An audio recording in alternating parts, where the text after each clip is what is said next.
है। सर अभी सारण और सिवान में जो घटना हुई है, अभी 21 लोग मरे हैं शराब कि शराबबंदी बिल्कुल इनइफेक्टिव है, उसका कोई असर नहीं हो रहा है। उस उल्टे राज्य के लोगों को बहुत घाटा हो रहा है, इसलिए इसे हटाना बहुत ज़रूरी है। ये कहना गलत है कि बिहार में जाति की लड़ाई होती है, क्योंकि ये ऐसी लड़ाई देश के हर राज्य में हो रही है। जो आसानी से दुकानों में मिल सकता था, वो अब दुकानों में नहीं मिलता, घरों में सप्लाई होता है। महात्मा गांधी ने कहा कि शाकाहारी भोजन करो, लेकिन उन्होंने कभी ये नहीं कहा कि मांस खाने वालों को जेल में बंद कर दो। ये उस जगह से मैंने शुरुआत की है जहाँ से प्रशांत किशोर जी ने शुरुआत की थी, उसके पहले जहाँ से महात्मा गांधी ने शुरुआत की थी। तो ये एक बहुत अच्छा कदम है और बहुत शुभ कदम है। विकास प्रसारण मंच द्वारा एक शराब मुक्त है, कहा जा रहा है कि शराब मुक्त गांधी जी बोले थे और प्रशांत जी बोल रहे हैं कि शराब खुलेगा। जी, गांधी जी ने शराब नहीं पीने की सलाह दी थी अच्छी जिंदगी के लिए, लेकिन उन्होंने शासन से कभी नहीं कहा कि जो शराब पिए उसे जेल में बंद कर दो।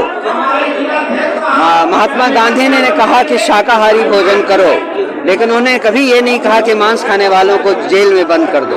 तो इसमें कोई अलग बात नहीं है, ये शासन की अलग बात है और पर्सनल चरित्र की बात बहुत अलग है, इसलिए इन दोनों बातों को एक साथ देखने की जरूरत नहीं है। सर अभी सारण और सिवान में जो घटना हुई है, अभी 21 लोग मरे हैं शराब पर, वही तो इस शराबबंदी की प्रॉब्लम को हाईलाइट करता है।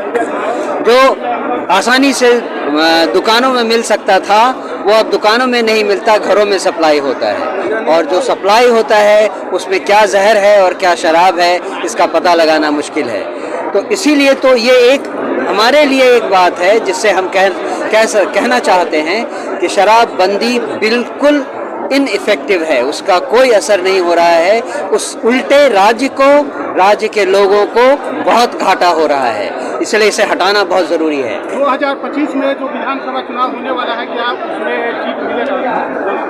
2025 में उसी की सारी लड़ाई चल रही है। उसी के लिए हमने लोगों से कहा कि पश्चिमी चंपारण में 9 सीटें विधानसभा की हैं, वो सारी की सारी हमारे पास आने वाली हैं। बिहार में तो जिस प्रकार से जातीय राजनीति हावी रहती है, उस प्रकार से वो केवल जातीय या धर्म की लड़ाई जो है, वो केवल एक को दूसरे से लड़ाने का काम हो रहा है और उसका कोई असर नहीं है।